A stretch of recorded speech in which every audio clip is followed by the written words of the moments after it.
कुर्नेलियुस एक ऐसा व्यक्ति था जिसे बाइबल या परमेश्वर के बारे में कुछ भी मालूम नहीं था, लेकिन वह एक भक्त था जो निरंतर परमेश्वर से प्रार्थना करता था और उदारता के साथ गरीबों की मदद करता था। 10:2 एक स्वर्गदूत ने प्रकट होकर उससे कहा कि उसकी प्रार्थना और दान परमेश्वर के सम्मुख ग्रहण किए गए हैं।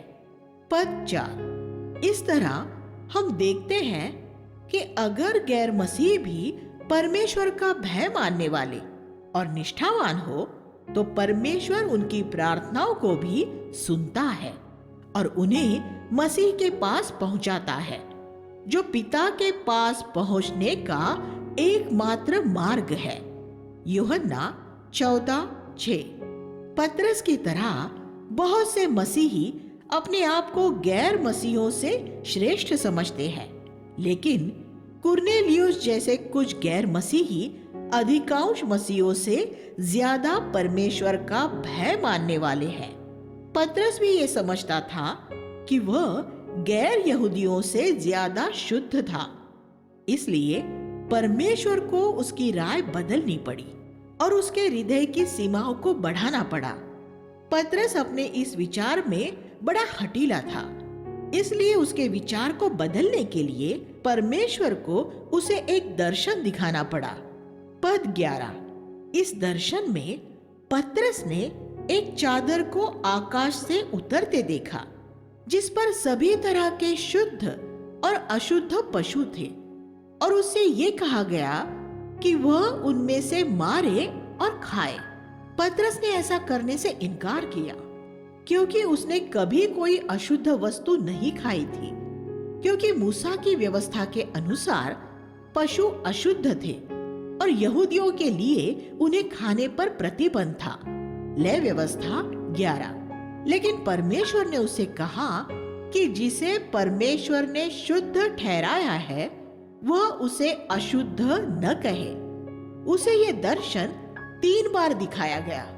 पतरस जबकि इस दर्शन को समझने की कोशिश ही कर रहा था कि कुर्नेलियुस के संदेशवाहक उस घर पर पहुंच गए जहां पतरस था, और उन्होंने उसे यह संदेश दिया कि एक स्वर्गदूत ने कुर्नेलियुस को दर्शन देकर उसे अर्थात पतरस को उसके घर पर बुलवाया है।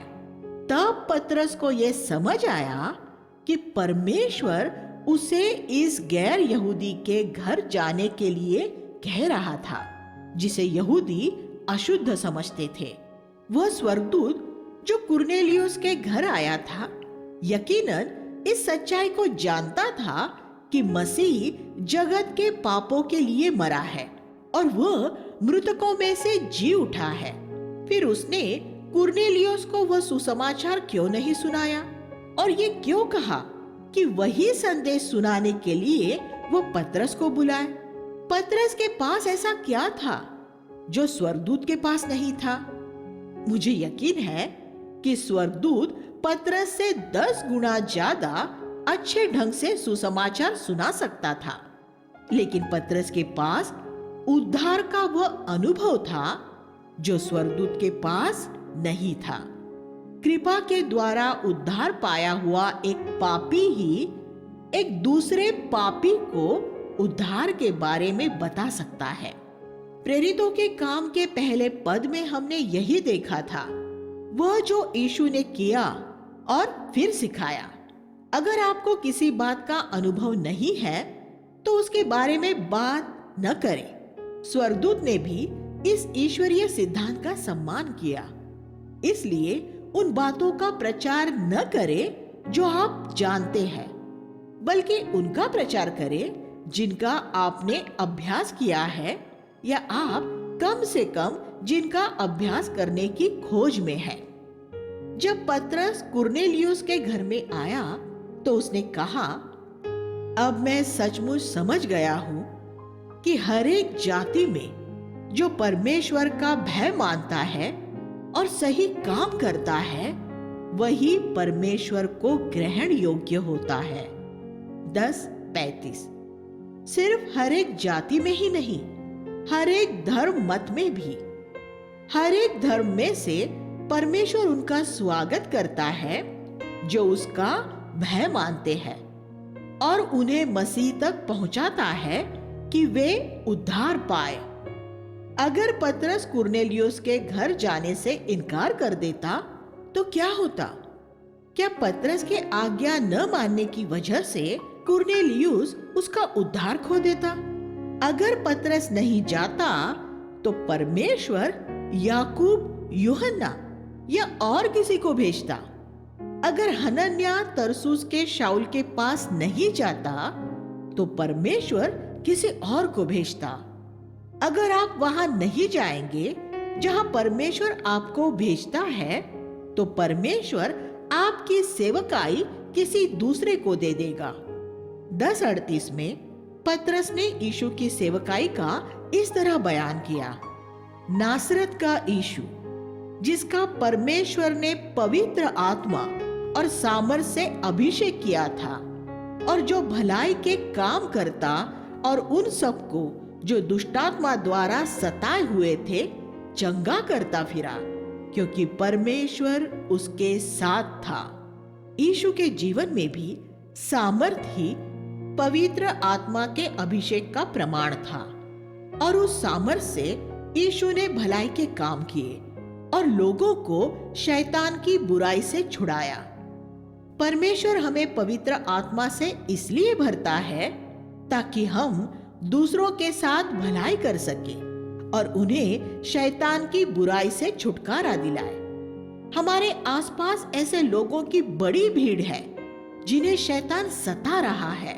ऐसे लोग जो निराश है, जिनके वैवाहिक जीवन में कोई शांति या आनंद नहीं है, जिनका वैवाहिक साथी उन्हें सता रहा है, जिनके माता पिता उन्हें अनदेखा कर रहे हैं, और कुछ ऐसे भी हैं जो आत्महत्या करने का विचार भी कर रहे हैं।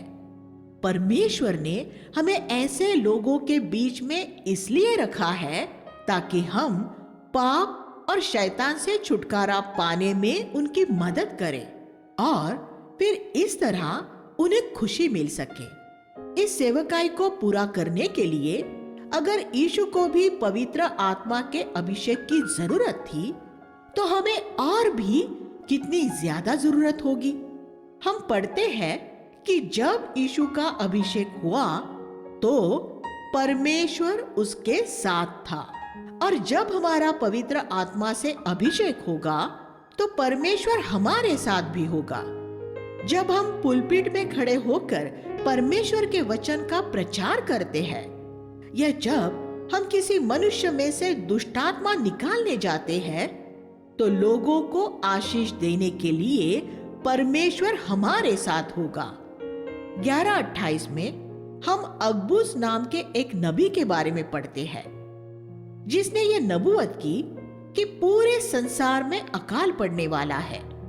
उसने ये नहीं कहा कि वह कब होगा, क्योंकि यीशु ने कहा था कि समय और काल पिता के हाथ में है, प्रेरितों 1:7। लेकिन वह अकाल कुछ समय बाद ही हुआ था। पुरानी वाचा और नई वाचा के नबी। पुरानी वाचा की नबूवत और नई वाचा की नबूवत में फर्क है। पुरानी वाचा में लोग नबी से अपने लिए दिशा निर्देश मांगते थे कि वे क्या करें, और तब नबी उनका उस बात के अनुसार मार्गदर्शन करता था जो परमेश्वर उसे उनके लिए बताता था।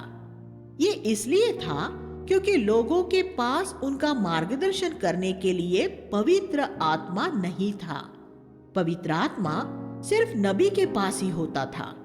लेकिन नई वाचा में प्रभु कहता है, उनमें से कोई अपने पड़ोसी को ये शिक्षा न देगा और न अपने भाई से कहेगा प्रभु को पहचान, क्योंकि छोटे से बड़े तक सब मुझे जानेंगे।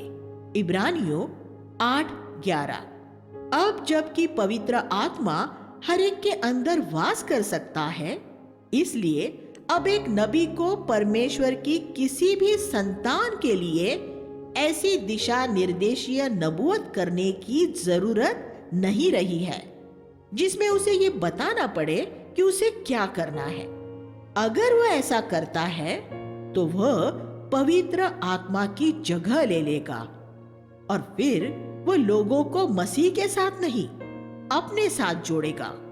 बाइबल कहती है कि हम में वास करने वाला पवित्र आत्मा बड़ी जलन के साथ हमारी कामना करता है। याकूब 4:5। वह ऐसा क्यों करता है? क्योंकि वह बड़ी ईर्ष्या के साथ यह चाहता है कि हमारा दूल्हे के साथ सीधा रिश्ता हो और मसीह और हमारे बीच में कोई मनुष्य न हो। आजकल ऐसे बहुत से पास्टर और स्वनियुक्त नबी हैं जो लोगों को ये बताते हैं कि उन्हें क्या करना है, कहाँ जाना है, किससे विवाह करना है आदि। ये सब लोग असल में पवित्र आत्मा के काम में रुकावट पैदा करते हैं, क्योंकि ये लोगों को ऐसा आभास कराते हैं कि परमेश्वर सीधे तौर पर उनसे बात नहीं करेगा।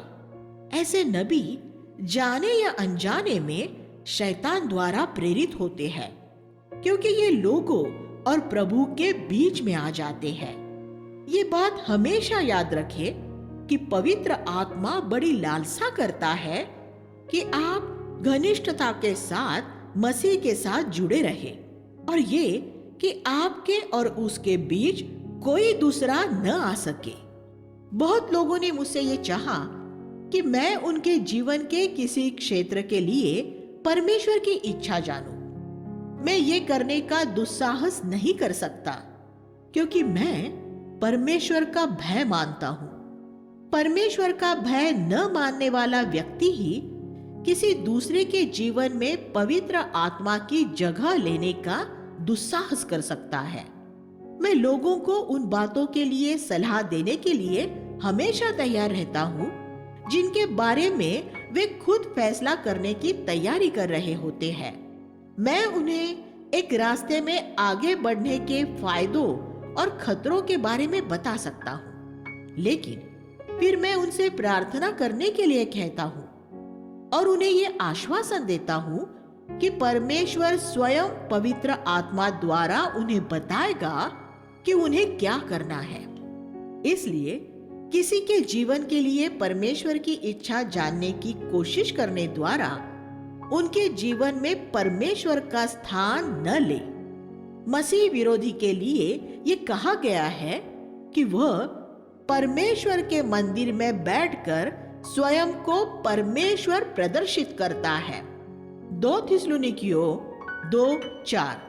आज ऐसे झूठे नबी मौजूद हैं जिनमें मसीह विरोधी का आत्मा है और जो कलीसिया परमेश्वर के मंदिर में बैठकर परमेश्वर की जगह ले लेते हैं और लोगों को उनके जीवन के लिए परमेश्वर की इच्छा बताने लगते हैं। ये स्वनियुक्त नबी झूठे नबी है।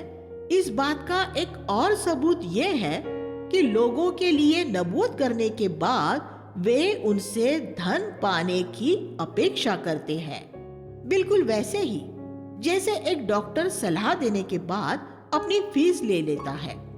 जो लोग ऐसे नबियों के पास जाते हैं वे प्रभु में कभी नहीं बढ़ पाते, क्योंकि वे पवित्र आत्मा के साथ अपना सीधा संपर्क खो देते हैं। फिर जब वे अगली बार परमेश्वर की इच्छा जानना चाहते हैं तो उन्हें फिर से उस नबी के पास जाना पड़ता है। पवित्र आत्मा किसी दूसरे के द्वारा नहीं, बल्कि स्वयं आपको परमेश्वर की इच्छा दिखाना चाहता है। यहाँ अगबूस ने, जो एक सच्चा नबी था, क्या किया? उसने कहा कि सारे जगत में भयंकर अकाल पड़ने वाला है। उसने ये नहीं कहा कि गरीब संतों के लिए दान इकट्ठा करके उन्हें भेज दिया जाए। नहीं, क्योंकि वह जानता था कि नई वाचा में किसी को भी परमेश्वर की किसी संतान को ये नहीं बताना है कि उसे क्या करना है। जो बात झूठे नबी नहीं जानते, वह जानता था कि उसकी हद कहां तक है। परमेश्वर ने भविष्य के बारे में एक सच्चे नबी को जितना बताया होगा वो उतना बोलेगा और फिर चुप हो जाएगा। अंताकिया के विश्वासियों ने फिर स्वयं परमेश्वर की इच्छा जाननी चाहिए और पवित्र आत्मा ने स्वयं उन्हें बताया कि उन्हें क्या करना है। उन्होंने कुछ पैसा जमा किया और गरीब संतों के लिए भेज दिया। दिशा निर्देशीय नबूवत पुरानी वाचा की बात है, क्योंकि उस समय लोगों के पास पवित्र आत्मा नहीं था। लेकिन ये नई वाचा में कहीं नहीं पाई जाती। नई वाचा में हम जितनी जगह पैसा जमा करने के बारे में पढ़ते हैं, चाहे यहाँ या 1 कुरिन्थियों 16:2 में या 2 कुरिन्थियों अध्याय 8 और 9 में, वह हमेशा कलीसिया के गरीब संतों के लिए था। हम ऐसा कहीं नहीं पढ़ते कि पौलुस या किसी दूसरे प्रेरित ने अपने लिए या अपनी सेवकाई के लिए किसी से धन जमा करने के लिए कहा हो। उन्होंने हमेशा इस बात की सिफारिश की कि गरीबों की मदद की जाए। पौलुस अपनी जरूरतें पूरी करने के लिए काम करता था और अपनी अतिरिक्त जरूरतों के लिए प्रभु पर भरोसा रखता था कि वह लोगों से बात करके उन्हें उभारेगा और वे उसकी उन जरूरतों को पूरा करने के लिए उसे पैसा भेजेंगे। वह स्वयं अपनी जरूरतों का प्रचार नहीं करता था या संतों को स्वयं अपने काम की रिपोर्ट भेजने द्वारा उनसे मदद पाने की अपेक्षा नहीं करता था। अंताकिया में जो धन इकट्ठा किया गया, वह शाऊल और बरनबास द्वारा यरूशलेम भेजा गया। प्रेरितों 11वां अध्याय 29 और 30। यहूदियों और गैर यहूदियों के बीच एक बड़ी दीवार थी, लेकिन परमेश्वर ने अंताकिया के गैर यहूदियों और यरूशलेम के यहूदियों को एक दूसरे के नजदीक लाने के लिए एक अकाल को इस्तेमाल किया। परमेश्वर हमारे जीवनों और कलीसियाओं में कुछ कष्ट और परीक्षाएं इसलिए आने देता है क्योंकि वे हमें एक दूसरे से नजदीक लाने के लिए तैयार की गई होती है। जब एक विश्वासी अस्पताल में बीमार होता है, तो दूसरे विश्वासी उसके परिवार के लिए खाना ला सकते हैं और उसका अस्पताल का भुगतान कर सकते हैं। फिर जब बीमार व्यक्ति अस्पताल में से बाहर आएगा, तो वह मसीह के देह के साथ ज्यादा नजदीकी से जुड़ जाएगा। इसलिए हम उन बीमारियों के लिए भी परमेश्वर को धन्यवाद दे सकते हैं जिन्हें वह हमारे जीवन में आने देता है। अध्याय 12 में हम पढ़ते हैं कि हेरोद ने याकूब को मरवा डाला। फिर हेरोद ने पतरस को भी बंदी गृह में डलवा दिया, लेकिन कलीसिया ने उसके रिहाई के लिए बड़ी आग्रह पूर्ण प्रार्थना की और उसे एक बड़े चमत्कारिक रूप में मुक्ति मिली। 12वां अध्याय 5 और 6। परमेश्वर याकूब को भी इसी तरह आसानी से छुड़ा सकता था, लेकिन जब परमेश्वर की पुस्तक के अनुसार एक मनुष्य का पृथ्वी पर समय पूरा हो जाता है, तब परमेश्वर उसे स्वर्गीय घर में बुला लेता है। पुरानी वाचा में हम देखते हैं कि उरिया और यिर्मयाह दोनों ही नबियों ने राजा यहोयाकीम को अपनी नबूवतों से अप्रसन्न किया था, लेकिन राजा द्वारा उरिया मार डाला गया, जबकि यिर्मयाह बच निकला था। यिर्मयाह 26वां अध्याय 11वां वचन और 20 से 24। यहाँ याकूब मारा गया, लेकिन पतरस बच निकला। क्या आपने कभी सोचा है कि परमेश्वर ने आपकी प्रार्थना का जवाब उस तरह क्यों नहीं दिया जैसा उसने किसी दूसरे व्यक्ति की प्रार्थना का दिया था? जब पतरस ने उस प्रार्थना सभा में अपनी साक्ष्य दी थी, तो याकूब की मां ने यह जरूर सोचा होगा कि परमेश्वर ने उसके पुत्र को क्यों नहीं छुड़ाया था। अगर वह ईश्वरीय स्त्री रही होगी, तो उसने परमेश्वर की प्रभुसत्ता को समझा होगा और पतरस के छूट जाने पर उसके परिवार के साथ आनंद मनाया होगा। हम कभी कभी ये देखते हैं कि किसी बीमारी से एक भाई तो चंगा हो जाता है, लेकिन दूसरा उसी बीमारी से मर जाता है। ऐसी परिस्थिति में हमारे पास अपने आप को दीन करके परमेश्वर की प्रभुसत्ता को स्वीकार करने के अलावा कोई रास्ता नहीं होता। पहला मिशनरी सुसमाचार संपर्क।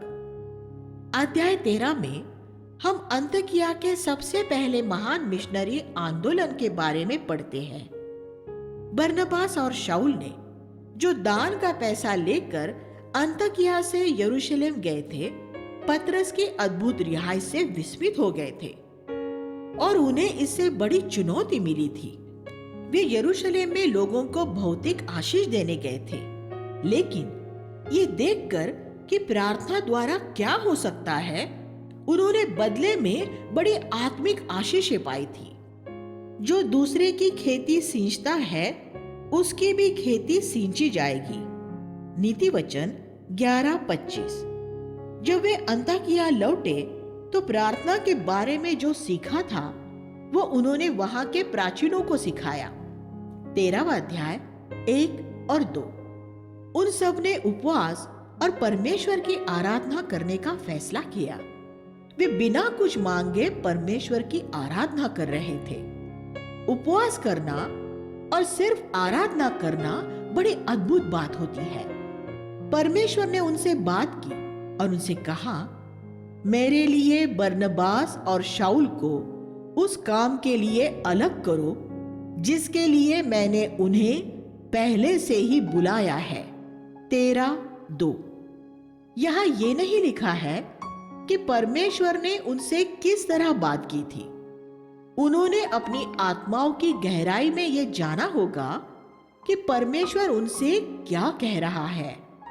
ये वो समय न था जिसमें परमेश्वर ने शाऊल और बरनबास को बुलाया था। उसने उन्हें पहले से ही बुलाया हुआ था। परमेश्वर जब भी किसी को बुलाएगा तो वो हमेशा ही व्यक्तिगत और निजी तौर पर बुलाएगा। और जैसा हम यहाँ देखते हैं, उस बुलाहट की बाद में सब लोगों के बीच में पुष्टि हो सकती है। लेकिन जब कोई ऐसा बोले, प्रभु यूं कहता है, यहां जाओ या इस व्यक्ति से विवाह करे आदि, आपको ऐसे शब्दों को कूड़े के डिब्बे में डाल देने चाहिए जो उनकी सही जगह है। अगर परमेश्वर चाहता है कि आप कुछ करें तो वह निजी तौर पर आपसे बात करेगा। ये हो सकता है कि वह दूसरे अगुओं द्वारा उस बात की पुष्टि करे, लेकिन वह हमेशा ही एक ऐसी बात से संबंधित होगा जिसके बारे में वह आपको पहले ही बता चुका है। शाऊल और बरनबास ने अपनी बुलाहट पहले ही सुन ली थी। वे उसके बारे में सोच रहे थे कि प्रार्थना सभा में उन्होंने प्राचीनों को यह कहते सुना, मेरे लिए बरनबास और शाऊल को उस काम के लिए अलग करो जिसके लिए मैंने उन्हें पहले से बुलाया हुआ है। शाऊल और बरनबास ने धीरज से तब तक प्रतीक्षा की जब तक कि उनके साथी प्राचीनों ने भी परमेश्वर की बात को न सुन लिया, और फिर वे उनके साथी प्राचीनों द्वारा भेजे जाने के बाद गए। नई वाचा में मसीह की देह की सेवकाई इस तरह होती है। ये पुरानी वाचा की सेवकाई जैसी नहीं है, जिसमें नबी स्वयं वहां चले जाते थे जहां वे ये महसूस करते थे कि परमेश्वर उन्हें भेज रहा है। प्रभु ने मुझे 6 मई 1964 को पूर्णकालिक सेवकाई के लिए बुलाया। उस समय मैं भारतीय नौसेना में सेवारत था और छुट्टी पर था। मैं एक सुसमाचार प्रचार करने वाली टीम के साथ सभाएं कर रहा था और उस समय पवित्र शास्त्र का अध्ययन करते हुए मैंने यशाया 49 में से स्पष्ट रूप में परमेश्वर को मुझे बुलाते हुए सुना। लेकिन मेरे आसपास बैठे किसी व्यक्ति ने वह नहीं सुना जो परमेश्वर ने मुझसे कहा था। वह एक व्यक्तिगत और निजी बुलाहट थी।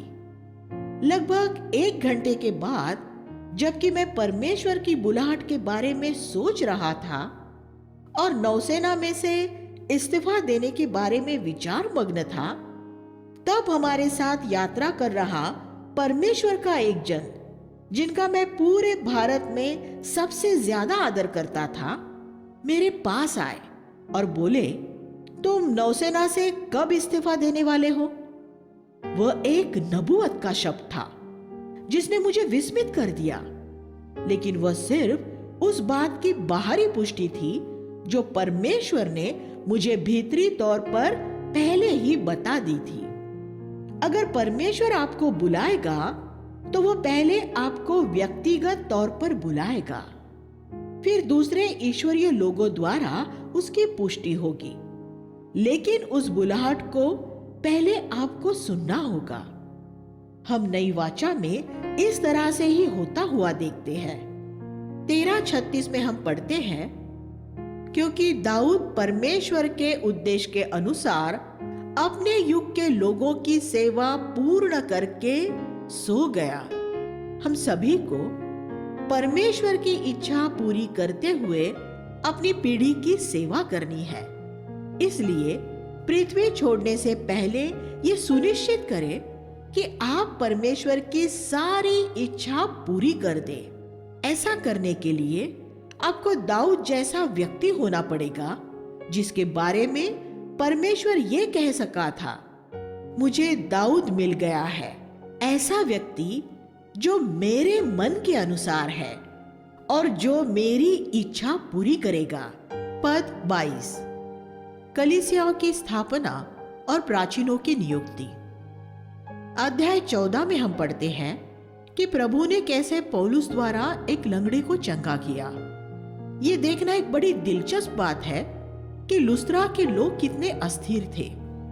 वे पहले तो पौलुस और बरनबास की देवताओं की तरह आराधना करने के लिए तैयार हो गए थे, लेकिन अगले ही पल वे उन्हें मार डालना चाह रहे थे।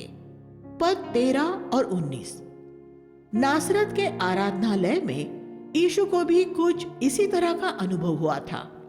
पहले तो लोगों ने कहा, उसके मुख से कैसे मनोहर शब्द निकल रहे हैं, लेकिन कुछ ही देर बाद वे उसे मार डालना चाह रहे थे। लूका 4:22, 28 और 29। लेकिन वे यीशु को नहीं मार सके और वे पौलुस को भी नहीं मार सके, क्योंकि उनके लिए परमेश्वर द्वारा ठहराया समय पूरा नहीं हुआ था। उन्होंने पौलुस का पथराव किया और उसे घसीटकर नगर के बाहर ले गए और उसे मरा हुआ जानकर छोड़ गए। क्या परमेश्वर लोगों को उसके सर्वश्रेष्ठ सेवकों के साथ ऐसा व्यवहार करने की अनुमति देता है?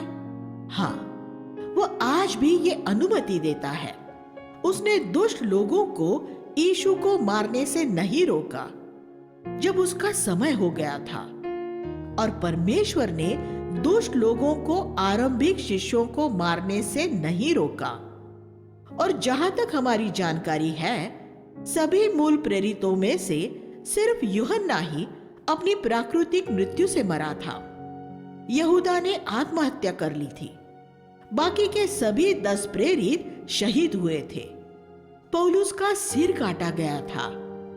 इतिहास में यीशु मसीह के सबसे बड़े सेवकों की हत्या की गई है, और परमेश्वर ने दुष्ट लोगों को उन्हें मारने से नहीं रोका। दूसरा कुरिन्थियों अध्याय 12 में पौलुस ने अपने 14 साल पहले के अनुभव की बात की, जिसमें उसे तीसरे आकाश तक ऊंचा उठाया गया था और फिर पृथ्वी पर वापस लाया गया था। ये हो सकता है कि यह लुस्त्रा में उसके पथराव के समय हुआ हो, जब उसकी देह लुस्त्रा के बाहर पड़ी थी। तब शायद परमेश्वर ने उसे तीसरे स्वर्ग तक एक त्वरित यात्रा कराई हो। अगर परमेश्वर ऐसा होने देता है कि आपको तीव्र पीड़ा का सामना करना पड़े, तो आप यकीन कर सकते हैं कि वह उस पीड़ा की भरपाई करने के लिए आपको कुछ बहुमूल्य भेंट भी देगा। 14:21 में हम देखते हैं कि पौलुस लुस्त्रा में प्रचार करने के लिए वापस गया था। जिस नगर में उसका पथराव हुआ था, वह उसी नगर में वापस जाने से भयभीत नहीं हुआ। उसने वहां के विश्वासियों को अब अपने अनुभव में से ये कहते हुए दृढ़ किया, हमें बड़े क्लेश उठाकर परमेश्वर के राज्य में प्रवेश करना है। पद 22। पौलुस के पास ये बोलने का आत्मिक अधिकार था, क्योंकि वह अपनी देह पर क्लेश के दाग और घाव लिए हुए था। 14:23 में हम पौलुस को उसके द्वारा स्थापित सभी कलीसियाओं में प्राचीन नियुक्त करते हुए देखते हैं।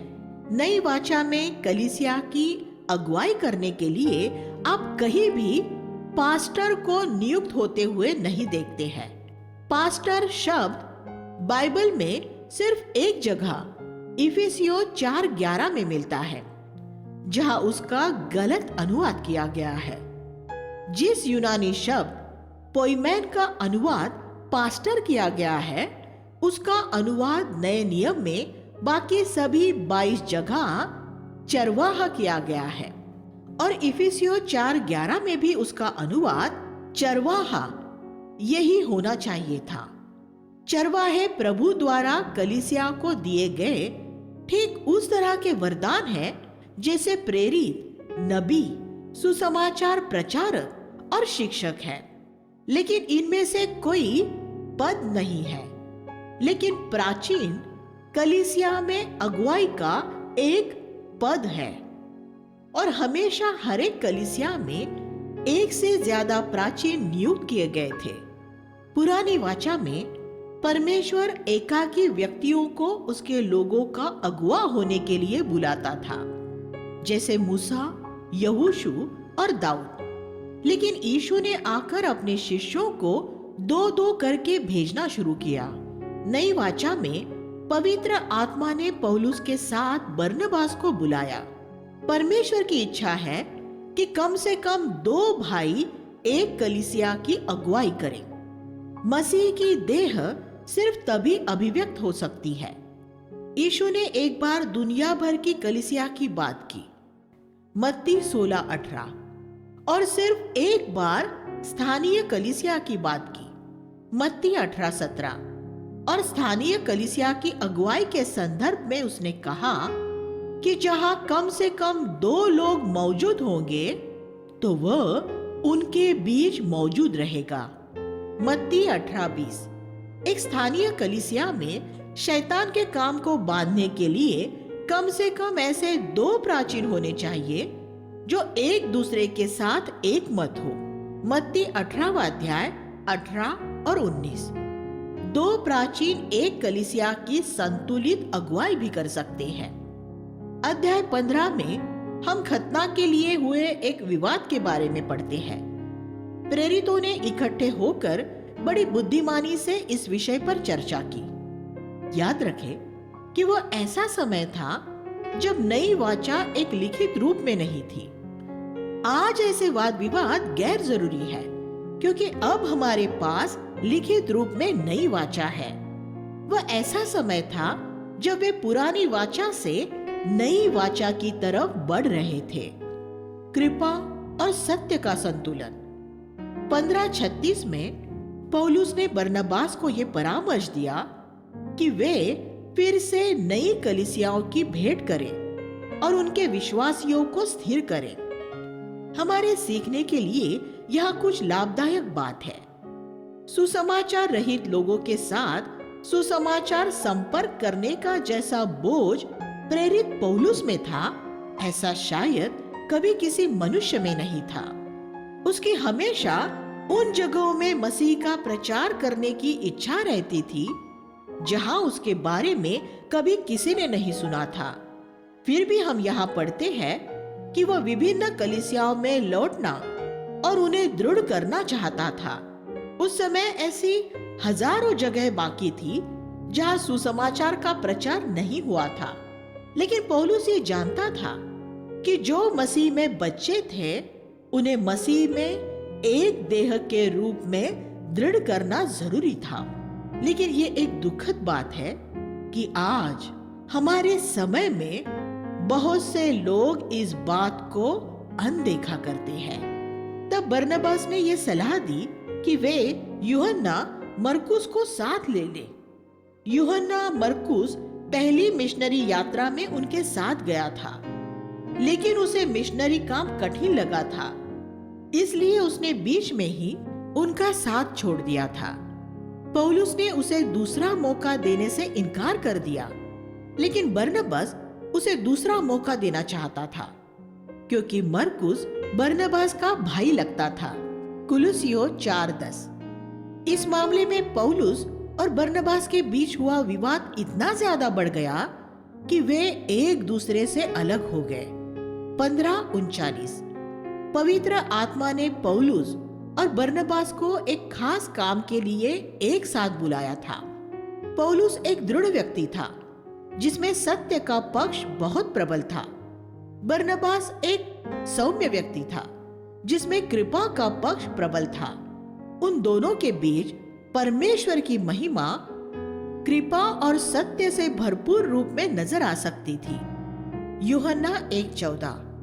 लेकिन उनका एक दूसरे के साथ तालमेल नहीं बन सका। क्या ये अलगाव परमेश्वर की इच्छा में था? नहीं। परमेश्वर लोगों को सिर्फ 1-2 साल तक काम करने के लिए नहीं बुलाता। अगर उन दोनों ने साथ मिलकर काम किया होता तो प्रभु का काम और कितना ज्यादा आगे बढ़ा होता। अपने जीवन के अंत में पौलुस ने कहा, मरकुस मेरे लिए उपयोगी है। 2 तीमुथियुस 4:11। इसका यूहन्ना मरकुस पर क्या प्रभाव हुआ था? उसे पौलुस के मनोभाव द्वारा आशीष मिली और उसे बरनबास के मनोभाव द्वारा आशीष मिली। पौलुस के दृढ़ मनोभाव की वजह से वह अपने मसीह जीवन के प्रति ज्यादा गंभीर हो गया होगा। इसके साथ ही बरनबास के सौम्य मनोभाव ने उसे निरुत्साहित होने और हार मान लेने से बचाया होगा। जब कृपा और सत्य साथ मिलकर काम करते हैं, तब लोग वास्तव में आशीष पाते हैं। हम देखते हैं कि प्रेरितों ने भी गलतियां की थी। प्रेरितों के काम में प्रेरितों द्वारा की गई अनेक गलतियों का उल्लेख किया गया है। इस वजह से ही हमें प्रेरितों के काम की पुस्तक के आधार पर कोई धर्म सिद्धांत स्थापित नहीं करना चाहिए, लेकिन प्रेरितों ने अपनी गलतियों से सीखा था।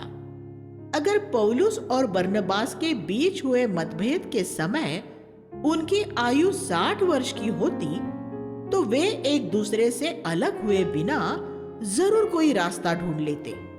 लेकिन उस समय वे अपने 4थे दशक में थे।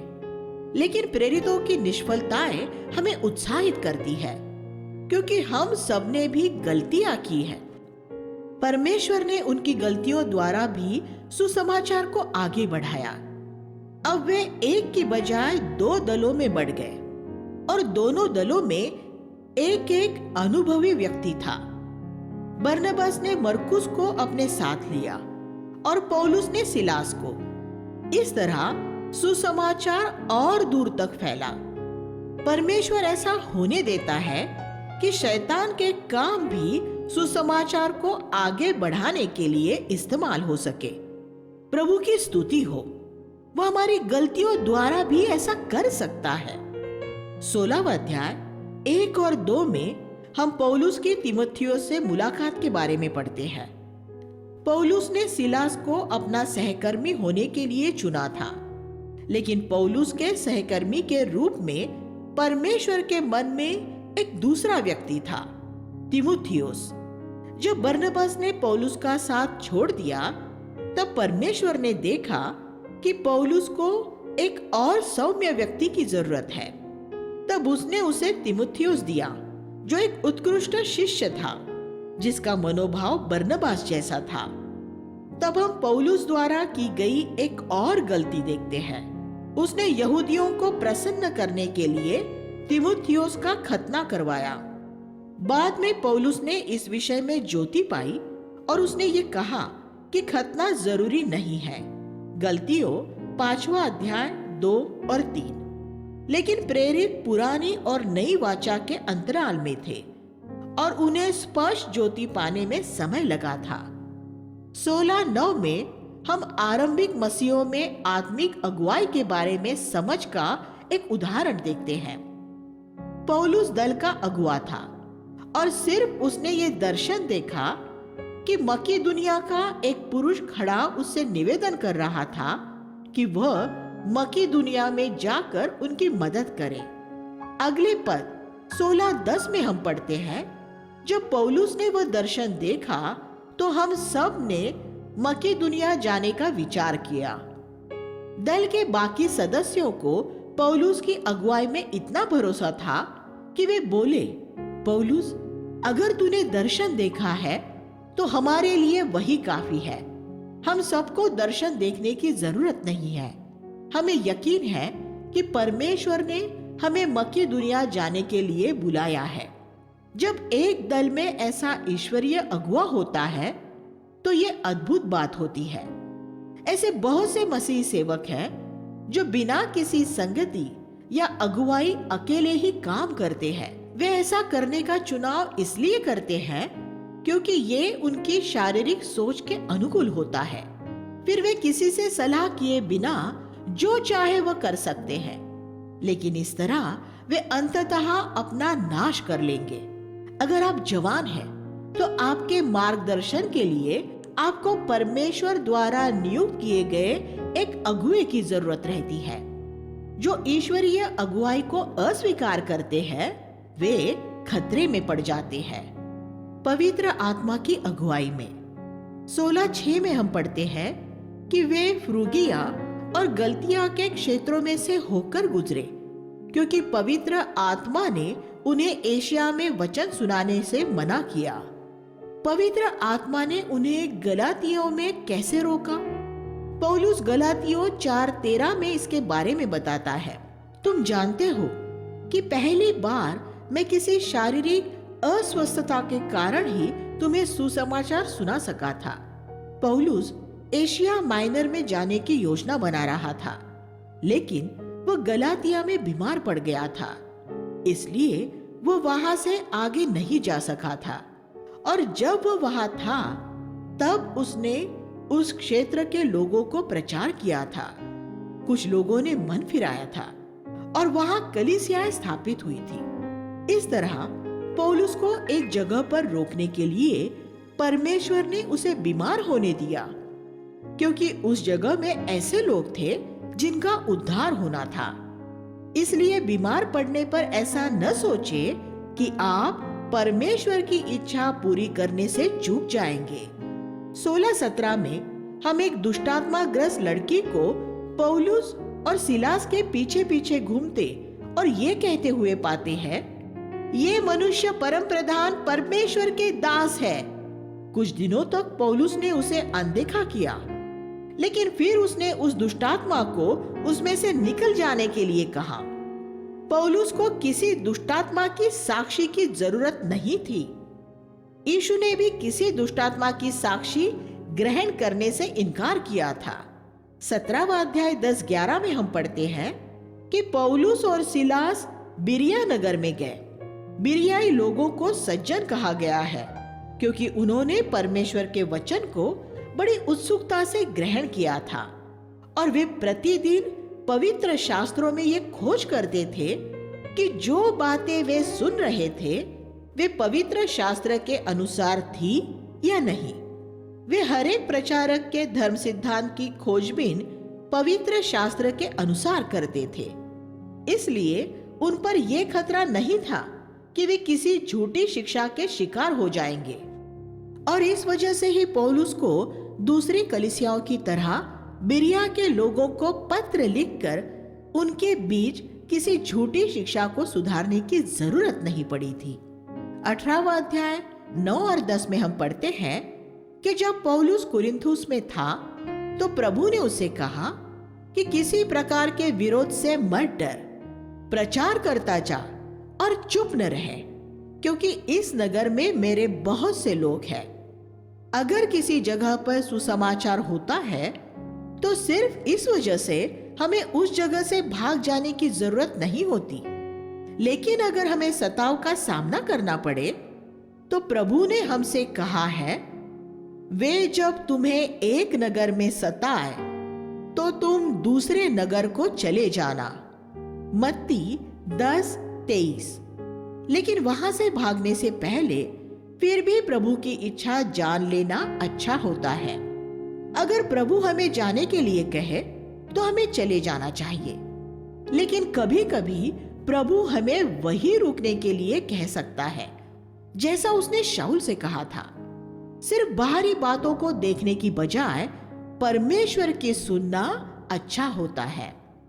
18वां अध्याय 24 से 28 में हम एक ईश्वरीय बहन प्रिस्किल्ला और उसके पति अक्विला को अपुल्लोस नाम के एक जोशीले भाई को सुसमाचार की ज्यादा समझ पाने में मदद करते हुए पाते हैं। ऐसा लगता है जैसे सुसमाचार के सत्य के बारे में प्रिस्किल्ला की समझ उसके पति से ज्यादा थी, क्योंकि नई वाचा में जिन 5 जगहों में इन दोनों के नामों का साथ साथ उल्लेख किया गया है 18-26, उनमें से 4 में प्रिस्किल्ला का नाम उसके पति से पहले है। वह जानती थी कि नई वाचा में बहनें नबूवत कर सकती है। प्रेरितों 2:17 और 1 कुरिन्थियों 11:5। लेकिन इसके साथ ही वह एक बहन के रूप में कलीसिया में अपना स्थान भी जानती थी। इसलिए उसने अपुल्लोस से अकेले सत्य बांटने की कोशिश नहीं की। उसने अपुल्लोस को अपने घर बुलाया और अपने पति के साथ बैठकर उसने उसे सुसमाचार समझाया। इसके परिणाम स्वरूप अपुल्लोस एक शक्तिशाली सुसमाचार प्रचारक बन गया। इस नई वाचा के युग में बहनों की बड़ी सेवकाई हो सकती है। 19:2 में पौलुस ने इफिसुस में कुछ शिष्यों से एक सवाल पूछा, जब तुमने विश्वास किया तब क्या तुमने पवित्र आत्मा पाया था? यह पौलुस का सवाल स्पष्ट तौर पर हमें यह सिखाता है कि एक विश्वासी के लिए मसीह में विश्वास करते समय ही पवित्र आत्मा पा लेना संभव है। 2, यीशु में विश्वास करने के बाद भी यह संभव है कि एक व्यक्ति पवित्र आत्मा न पाए। इसका अर्थ है कि उसने नया जन्म नहीं पाया है। 3, हम ये निश्चित रूप में जान सकते हैं कि हमने पवित्र आत्मा पाया है या नहीं। उन्होंने जवाब दिया कि हमने तो सुना भी नहीं कि पवित्र आत्मा है। तब उसने उनसे पूछा, फिर तुमने किसका बपतिस्मा लिया? ये दर्शाता है कि उन दिनों मसीही सिर्फ यीशु के नाम में ही बपतिस्मा नहीं लेते थे, बल्कि पिता, पुत्र यीशु मसीह और पवित्र आत्मा के नाम में बपतिस्मा लेते थे। इस वजह से ही पौलुस की यह अपेक्षा थी कि बपतिस्मा लेते समय उन्होंने पवित्र आत्मा के बारे में सुना होगा। फिर उन्होंने उसे बताया कि उन्होंने यूहन्ना का बपतिस्मा लिया था। फिर पौलुस ने उन्हें पिता, पुत्र यीशु मसीह और पवित्र आत्मा के नाम में बपतिस्मा दिया। फिर पौलुस ने उन पर हाथ रखे और उन पर पवित्र आत्मा उतरा और वे अन्य भाषाएं बोलने लगे और नबूवत करने लगे। प्रेरितों के काम में पवित्र आत्मा के काम करने के विभिन्न तरीकों को देखें। अध्याय 2 में 120 लोग प्रार्थना कर रहे थे और पवित्र आत्मा उन पर उतरा। अध्याय 8 में सामरिया के लोगों ने तब पवित्र आत्मा पाया जब यूहन्ना और पतरस ने उन पर हाथ रखे। अध्याय 9 में पौलुस ने हनन्याह के हाथ रखने द्वारा पवित्र आत्मा पाया। अध्याय 10 में कुरनेलियुस ने पानी का बपतिस्मा लेने से पहले और बिना किसी के हाथ रखे संदेश सुनते समय ही पवित्र आत्मा पाया। यहाँ अध्याय 19 में उन्होंने हाथ रखने द्वारा पवित्र आत्मा पाया। इससे हम ये सीखते हैं कि पवित्र आत्मा हाथ रखे जाने या हाथ रखे बिना और पानी का बपतिस्मा लिए बिना भी पाया जा सकता है। इसमें तरीका मुख्य बात नहीं है, बल्कि पवित्र आत्मा पाने की हकीकत मुख्य बात है। 20वां अध्याय 17 से 35 में इफिसुस के प्राचीनों के साथ 3 साल तक रहने के बाद पौलुस उन्हें चेतावनी देता है। प्रभु की सेवा करने के बारे में हमारे लिए यहाँ सीखने की कुछ बातें हैं। सबसे पहले पौलुस ने मन फिराव और विश्वास के बारे में प्रचार किया था। 20-21 उसने मन फिराव के संदेश को आज के प्रचारकों की तरह अनदेखा नहीं किया था, और अब जब वह प्राचीनों को छोड़कर जा रहा था तो उसने अपने प्रचारों की विभिन्न विषय वस्तुओं के मुख्य बिंदुओं के बारे में बात नहीं की, बल्कि उसने उनका ध्यान इस बात की ओर आकृष्ट किया कि उसने उनके बीच में रहते हुए कैसा नम्रता और दीनता का सहज जीवन बिताया था।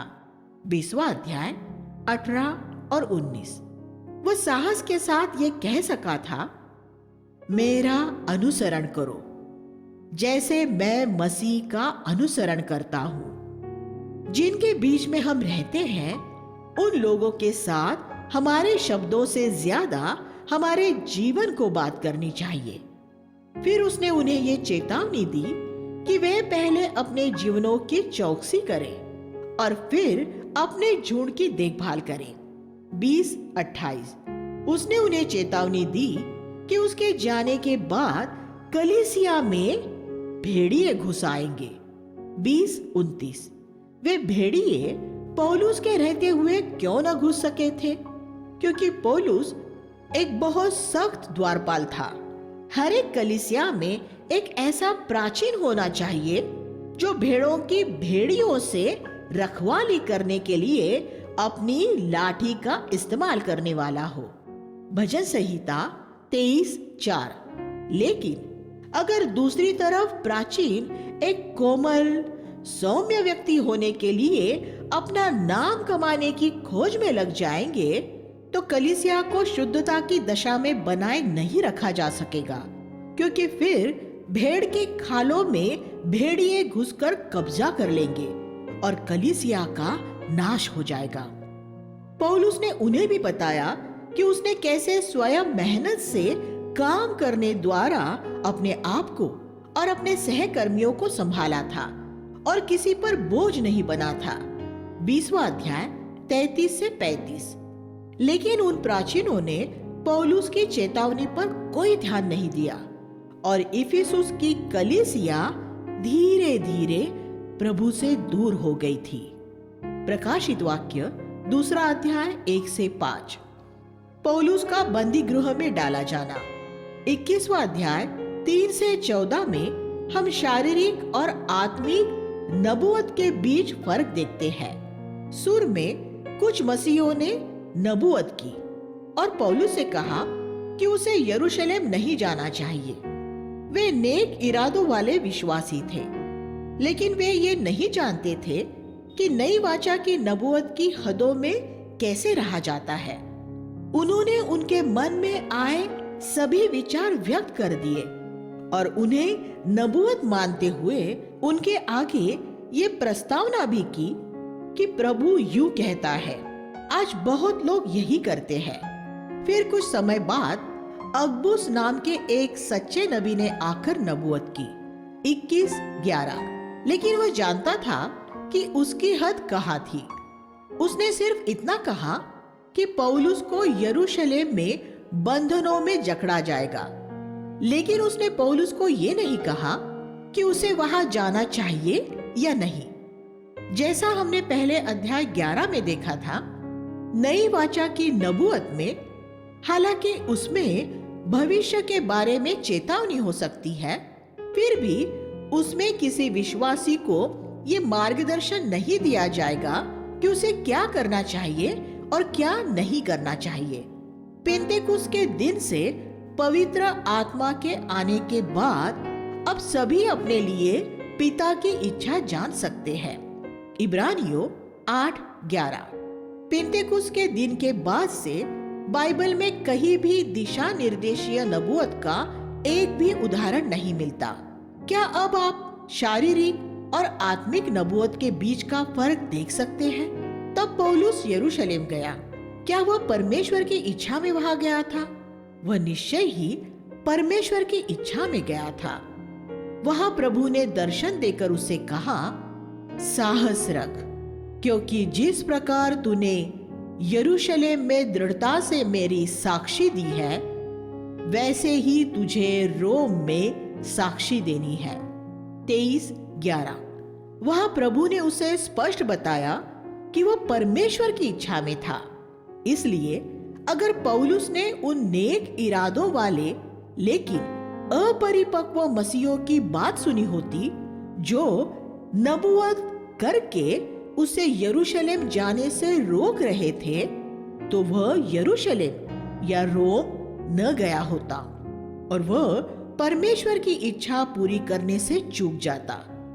रोम के बंदी गृह में से ही पौलुस ने इफिसियों, फिलिपियों और कुलुसियों की पत्रियां लिखी थी। अगर पौलुस ने शुरू में उन स्वनियुक्त नबियों की बात मान ली होती, जो ये कल्पना कर रहे थे कि प्रभु उनके द्वारा बात कर रहा है, तो हमें ये पत्रियां न मिली होती। अगर आप ऐसे लोगों की बात सुनेंगे जो आपको दिशा निर्देशीय नबूवत का वचन देते हैं, तो आज भी आप परमेश्वर की इच्छा से चूक जाएंगे। लेकिन इसी अध्याय में, अध्याय 21, जिसमें हम पौलुस को मनुष्यों की नहीं लेकिन पवित्र आत्मा की बात सुनता हुआ देखते हैं, हम उसे उसके मसीही जीवन की सबसे बड़ी गलती भी करते हुए देखते हैं, जिसमें उसने पवित्र आत्मा की नहीं, मनुष्यों की बात सुनी। 21वां अध्याय 18 से 26 में हम ये पढ़ते हैं कि वह यरूशलेम की कलीसिया के अगुए याकूब के दबाव में आ गया और उसने यहूदियों के मंदिर की कुछ विधियां पूरी की और अपना सिर भी मुंडवाया। ये दर्शाता है कि कैसे परमेश्वर के महान जन भी तब निष्फल हो जाते हैं जब वे पवित्र आत्मा की भीतरी साक्षी को सुनना छोड़ देते हैं। 24:16 में पौलुस की साक्षी में हम उसके जीवन के एक बड़े रहस्य को देख सकते हैं। मैं परमेश्वर तथा मनुष्यों के बीच अपने विवेक को सदा निर्दोष बनाए रखने की कोशिश करता रहता हूँ। वह पाप को अपने विवेक में एक पल के लिए भी नहीं रहने देता है। वह उस पाप का परमेश्वर और मनुष्यों के सामने अंगीकार करते हुए सही हो जाता था। 26-19 में हम पौलुस के जीवन के एक और रहस्य को देखते हैं। मैंने स्वर्गीय दर्शन की आज्ञा का उल्लंघन नहीं किया। जब दमिश्क के मार्ग पर प्रभु ने पौलुस से मुलाकात की, तब उसने उसके पूरे जीवन का मानचित्र उसे नहीं दिखा दिया था। उसने पौलुस को एक कदम के बाद दूसरा कदम दिखाया और पौलुस ने आज्ञा का पालन किया। एक कदम के बाद दूसरे कदम में हम भी सिर्फ यही करने के लिए बुलाए जाते हैं। अध्याय 27 में हम पढ़ते हैं कि पौलुस को बंदी बनाकर जिस जहाज में रोम ले जाया जा रहा था, वह तूफान में टूट जाता है। फिर भी पौलुस के उसमें होने की वजह से कोई नहीं मरा। परमेश्वर ने उस जहाज में सवार सभी लोगों की रक्षा की। चाहे एक जहाज हो, एक कार हो, एक हवाई जहाज हो, एक घर हो या एक नगर हो, अगर वहां परमेश्वर का एक जन भी मौजूद है तो सभी आशीष पाते हैं। 28वां अध्याय 30-31 में हम पढ़ते हैं कि पौलुस रोम में 2 साल तक स्वयं किराए का मकान लेकर रहा। उसने रोम की कलीसिया से उसका किराया देने के लिए नहीं कहा, हालांकि वे ऐसा करने से आनंदित ही होते। पौलुस एक ऐसा व्यक्ति था जो सभी मनुष्यों के कर्ज से मुक्त था। रोम में रहते हुए वह तंबू बनाकर पैसा नहीं कमा सकता था। तब उसने 2 साल तक मकान का किराया कैसे चुकाया होगा? पौलुस का पिता जरूर एक धनवान व्यापारी रहा होगा, क्योंकि सिर्फ ऐसे यहूदी ही तरसुस जैसी जगहों में जा सकते थे और अपने पुत्रों को ऐसी उच्च शिक्षा दिला सकते थे जैसी पौलुस ने पाई थी। लेकिन मसीह बनने के बाद शायद पौलुस को उसके पूर्वजों की संपत्ति से बेदखल कर दिया गया होगा, लेकिन बाद में उसके परिवार ने अपना विचार बदलकर उसे उसकी विरासत का भाग दे दिया होगा। जब वह यरूशलेम में पकड़ लिया गया था तो हम पढ़ते हैं कि उसका भांजा उससे वहां मिलने आया था। 23:16। इस युवक ने ही शायद पौलुस को यह सूचना दी होगी कि उसके हिस्से की संपत्ति अब उसे दे दी गई है। यह संभव है क्योंकि इसके तुरंत बाद हम पढ़ते हैं कि राज्यपाल फेलिक्स पौलुस से रिश्वत पाने की आशा कर रहा था। 24-26। यह स्पष्ट है कि फेलिक्स जैसा राज्यपाल रिश्वत के रूप में एक बड़ी धनराशि की अपेक्षा कर रहा था। फेलिक्स ने यह कैसे सोच लिया था कि पौलुस जैसा गरीब प्रचारक उसे एक बड़ी रिश्वत दे सकता है?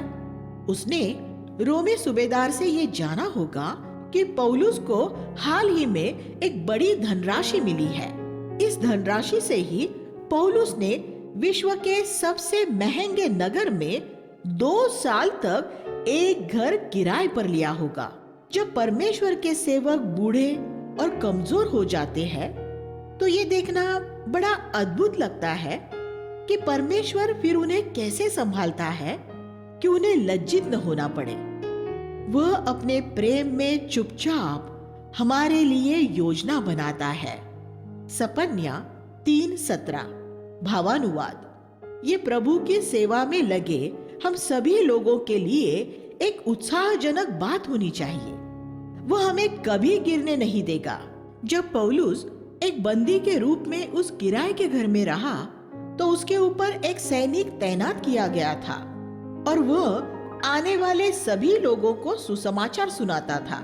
जितने सैनिक उस पर तैनात किए गए उन सभी ने सुसमाचार सुना और उनमें से कुछ ने अपने मन फिराए।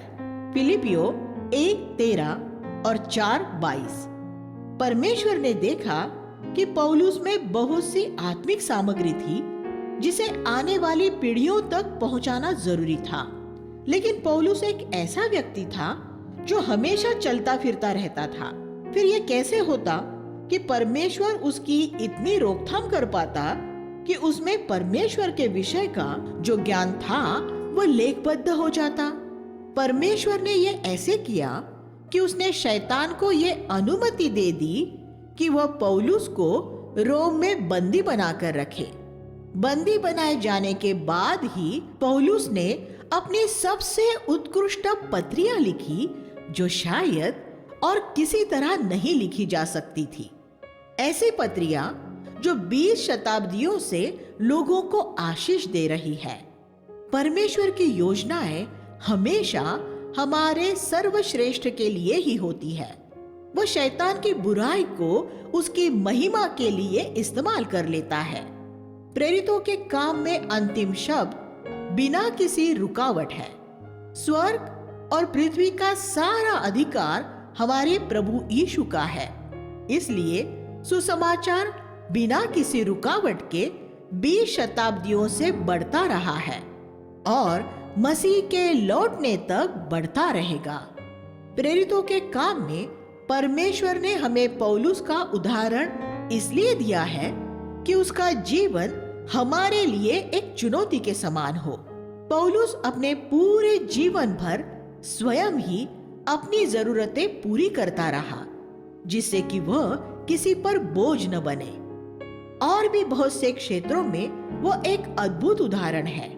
आइए हम उसके उदाहरण का अनुसरण करें और हमारे इस समय में प्रभु की सेवा करें। आइए हम प्रार्थना करें। हे स्वर्गीय पिता, हम आपको इस अद्भुत ईश्वरीय पुरुष के उदाहरण के लिए धन्यवाद देते हैं, जो 20वीं शताब्दी से पहले रहता था, जिसका उदाहरण आज भी हमें चुनौती देता है। जैसे वो मसीह का अनुसरण करता था, वैसे ही उसका अनुसरण करने के लिए हमारी मदद कीजिए। यीशु के नाम में मांगते हैं, आमीन।